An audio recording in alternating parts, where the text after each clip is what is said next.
পাকিস্তান যদি বিশ্বকাপে অংশ না নেয় তাহলে পাকিস্তানের ছেড়ে দেওয়া সেই জায়গাতে বাংলাদেশকে সুযোগ দেবে আইসিসি। বাংলাদেশ যা চেয়েছিল শ্রীলঙ্কাতে গিয়ে সব ম্যাচ খেলার জন্য সেটাই হবে। এরকম একটা আলোচনা আপনারা শুনেছেন, খুব আলোচনা হচ্ছে এটা নিয়ে। প্রথম কথা হচ্ছে, পাকিস্তান বাংলাদেশের জন্য বিশ্বকাপ খেলবে না এই সিদ্ধান্ত তারা নেবে কিনা।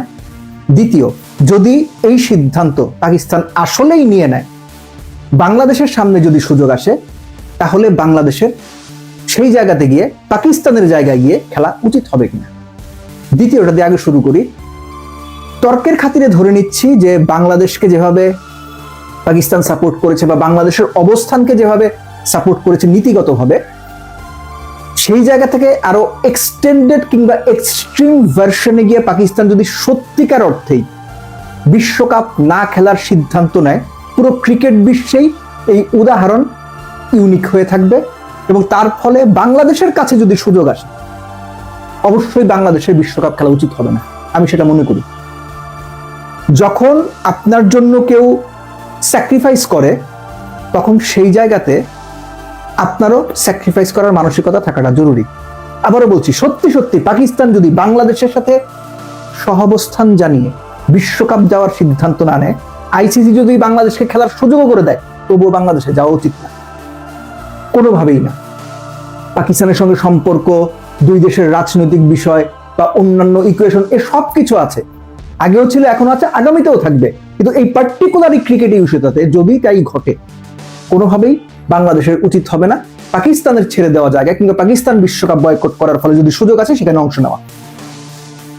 এর ফলে যেটা হবে সম্ভাব্য, টোটাল যে একটা বিশ্বকাপ থেকে রেভিনিউ কিংবা যে পরিমাণ টাকা পয়সা আয় হবার কথা বা সম্ভাবনা থাকে বা একটা ফোরকাস্ট থাকে যে এত টাকা আয় হতে পারে, যতটুকু আমি জানতে পেরেছি বা যতটুকু বুঝি, অন্তত 40% আয় কমে যাবে। বাংলাদেশ, পাকিস্তান দুটো দেশ যদি বিশ্বকাপে অংশ না নেয়, আইসিসির যে পরিমাণ আয় হওয়ার কথা তার অন্তত 40% কমে যাবে।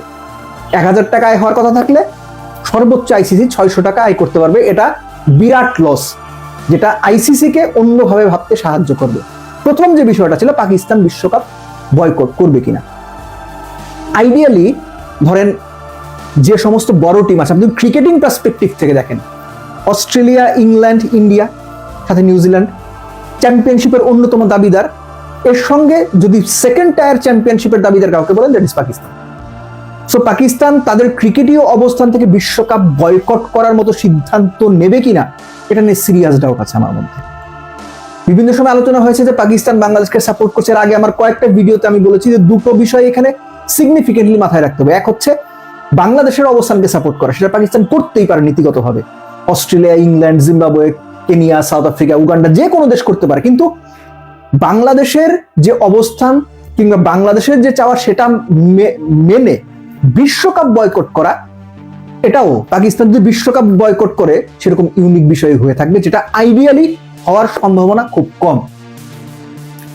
এরকম আমরা আলোচনা শুনেছি যে পাকিস্তান অ্যাকচুয়ালি বাংলাদেশকে পুরো বিষয়টা নিয়ে পুশ করছে কিংবা একটু উস্কে দিচ্ছে, এরকম আলোচনাও আছে, এরকম লেখালেখিও আছে। সেটা আপনি পছন্দ করেন না করেন সেটা আপনার কথা, কিন্তু এরকম লেখালেখি আছে। সো যে পর্যন্ত পাকিস্তান চূড়ান্ত সিদ্ধান্ত না নেবে, সে পর্যন্ত এই বিষয়টা জিয়ে রাখা অনেকটা ওই বল দিয়ে খেলার মতো, পুরো বিষয়টা জিয়ে রাখা হচ্ছে। তো আমার অনুমান পাকিস্তান পুরো বিষয়টাকে একটা জিয়ে রাখার মতো করে একটা ধোঁয়াশা তৈরি করেছে, যে সব পক্ষই যেন একটা চাপে থাকে, আইসিসিও যেন চাপে থাকে এবং ভারতও যেন প্রবল চাপে থাকে।